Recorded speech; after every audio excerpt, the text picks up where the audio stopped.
কত কপাল্লিয়া, কত ভাগ্য সেই জায়েদ ইবনে হারেসার, কতই না খুশনসিব তার।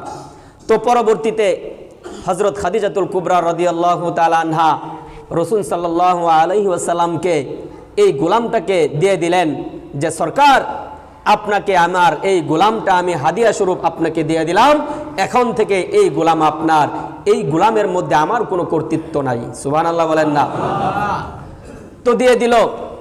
ওই দিক দিয়ে বনু কাল গোত্রের লোকেরা হজ করতে মক্কায় আসলো, বাইতুল্লাহ তওয়াফ করতে আসলো। বাইতুল্লাহ তওয়াফ করার সময় মক্কার পাশে হযরত জায়েদ ইবনে হারেসা রাদিয়াল্লাহু তাআলা আনহুর সাথে দেখা হয়ে গেল। ওই দিকতে তো ইয়ামানে জায়েদ ইবনে হারেসার বাবা মা, জায়েদের জন্য একমাত্র ছেলে, আর কোনো সন্তান ছিল না, একমাত্র জায়েদই ছিল বাবার সন্তান। যখন ডাকাত দল অপহরণ করে জায়েদকে নিয়ে গেল, বাবা কাঁদতে কাঁদতে, এত সুখ, 8-9 বছরের বাচ্চা যদি হারিয়ে যা, হারানো বাপ মা বুঝতে পারে সন্তান হারানোর কষ্ট কত। যেই মা এই বয়সের ছেলেকে হারিয়েছে, সন্তানকে হারিয়েছে, ওই মায়ের কাছে গিয়ে জিজ্ঞাসা করে দেখেন মা হারানোর ব্যথা কত।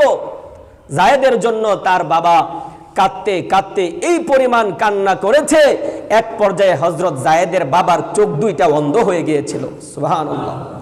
সন্তান হারানোর ব্যথায় কাঁদতে কাঁদতে জায়েদের চোখ অন্ধ হয়ে গেল।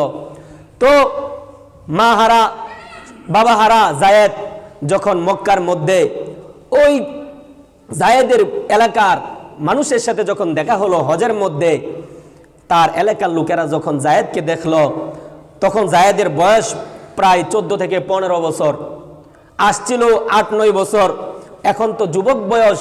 জায়েদকে দেখেও প্রায় চিনে ফেলেছে, সন্দেহ লাগলো, এটা তো মনে হইতেছে আমাদের জায়েদ। তো সেই এলাকার লোকেরা জিজ্ঞেস করলো, ভাই তোমার নাম কি? উত্তর বলল, আমার নাম জায়েদ। আবার জিজ্ঞেস করলেন, তোমার বাবার নাম? বলল, আমার বাবার নাম হারেসা। জিজ্ঞেস করলেন, তোমার বাড়ি কোথায়? বলে, আমার বাড়ি ছিল ইয়ামানে, আমাকে ডাকাত দলেরা অপহরণ করে নিয়ে এসে মক্কার উকাজ মেলায় বিক্রি করেছিল, আমি এখন মুহাম্মদের ঘরে লালিত পালিত হয়ে এই পর্যন্ত বড় হয়েছি। তখন ওই গোত্রের লোকেরা, তাদের বুঝতে আর দেরি হলো না যে এই জায়েদ তো সেই জায়েদ, যে জায়েদের জন্য তার বাবা কাঁদতে কাঁদতে 2 চোখ অন্ধ করে ফেলেছে, যে জায়েদের মা তার জন্য কাঁদতে কাঁদতে বেকুল হয়রান পেরেশান, সারা জীবন সন্তান হারার সুখে তারা ব্যথায় ব্যতীত হয়ে তারা সন্তানের জন্য বেকুল হয়ে আছে, এ তো সেই জায়েদ। তখন হজের কাজ শেষ করার পর জায়েদের গোত্রের লোকেরা এলাকায় গিয়ে জায়েদের বাবাকে সংবাদ দিল যে, জায়েদের বাবা, যেই সন্তানকে তোমরা হারিয়েছ, তোমরা যেই জায়েদকে হারিয়েছ, যেই জায়েদের জন্য কান্না করতে করতে তোমার চোখ অন্ধ করে ফেলেছ, সেই জায়েদের দেখা মিলে গেছে মক্কায় থেকে আসছি হজের মধ্যে। জায়েদের বাবা শোনার সাথে সাথে পাগল হয়ে গেলেন, বেকুল হয়ে গেলেন। কাফেলার লোকদের কাছে জিজ্ঞেস করলেন যে, আমার সন্তান কোথায় আছে, কিভাবে পাবো? মক্কায় কোন এলাকায় আমার কলিজার টুকরা আছে? মক্কার মধ্যে কার কাছে আমার ছেলে লালিত পালিত হচ্ছে, কোথায় তার সন্ধান দিয়ে দাও।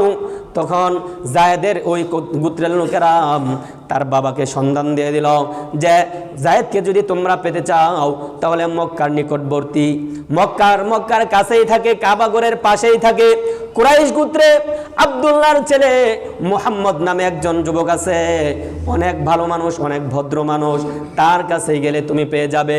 অনেক ভদ্র মানুষ, অনেক সুন্দর আচরণ আমাদের সাথে করেছে। তো এই সন্ধান দেওয়ার পর জায়েদের বাবা তার চাচাকে সহকারে মক্কায় আসলো কিছু দিনার দিরহাম সাথে নিয়ে। জায়েদের বাবার কথা হলো, আমার ছেলেকে ক্রয় করার জন্য, আমার কলিজার টুকরা সন্তানকে যদি আজাদ করতে, স্বাধীন করে নিয়ে আসতে যেই পরিমাণ সম্পদ দেওয়ার প্রয়োজন হয়, তারপরেও সম্পদ দিব। আমার ছেলেকে সম্পদের বিনিময় হলেও আমি ক্রয় করে নিয়ে আসবো, আজাদ করে নিয়ে আসবো। জায়েদের বাবা যখন আসলো, আসার পর নবীজির কাছে আসলো, মুহাম্মদের কাছে আসলো। আসার পরে বলতেছে, ওগো মুহাম্মদ, তখনও নবীজি নবুয়ত প্রাপ্ত হন নাই, নবীজি তখনও নবী হন নাই। নবুয়তের পূর্বের ঘটনা, জায়েদের বাবা নবীজির কাছে আসলো, আয়েশা বলতেছে যে আপনার কাছে আসছি একটা সন্ধান পেয়ে। কি সন্ধান? তখন জায়েদের বাবা বলতেছে, বাল্য বয়সে আমার জায়েদ নামে একটা যুবক ছিল, আমার শিশু ছিল জায়েদ, 8-9 বছর বয়সে ডাকাত দল অপহরণ করে নিয়ে আসছিল। শুনেছি আপনার কাছে নাকি সেই জায়েদ নামে ছেলেটা আছে। মুহাম্মদ আরবি সাল্লাল্লাহু আলাইহি সাল্লাম বলতেছেন যে হ্যাঁ, সেই ছেলে আমার কাছে আছে। কি তাও তোমাদের পরিচয়? জায়েদের বাবা বলতেছে আমি হইলাম সেই ছেলের বাবা, আর সাথে যে আসছে সে হলো জায়েদের চাচা। রাসূল সাল্লাল্লাহু আলাইহি সাল্লাম এই সন্ধান শোনার পর জায়েদকে ডাকলেন, জায়েদ কোথায় আছো? আসো, দেখো তো তোমাকে নেওয়ার জন্য 2-3 জন লোক আসছে, চিনো কিনা? জায়েদ রাদিয়াল্লাহু তাআলা আনহু পাশের একটি ঘর থেকে বেরিয়ে আসলেন, নবীজির কাছে আসলেন। আয়েশা বলতেছেন নবীজি তাকে জিজ্ঞাসা করলেন, জায়েদ এই যে দেখো যে 2 জন আসছে তাদেরকে তোমরা চেনো কিনা, তাদেরকে তুমি চেনো কিনা? জায়েদ রাদিয়াল্লাহু তাআলা আনহু বলতেছেন, ইয়া রাসূলুল্লাহ, ইয়া হাবিবাল্লাহ, ওগমনি হ্যাঁ চিনেছি, ইনি তো আমার বাবা আর সে তো হইছে আমার চাচা।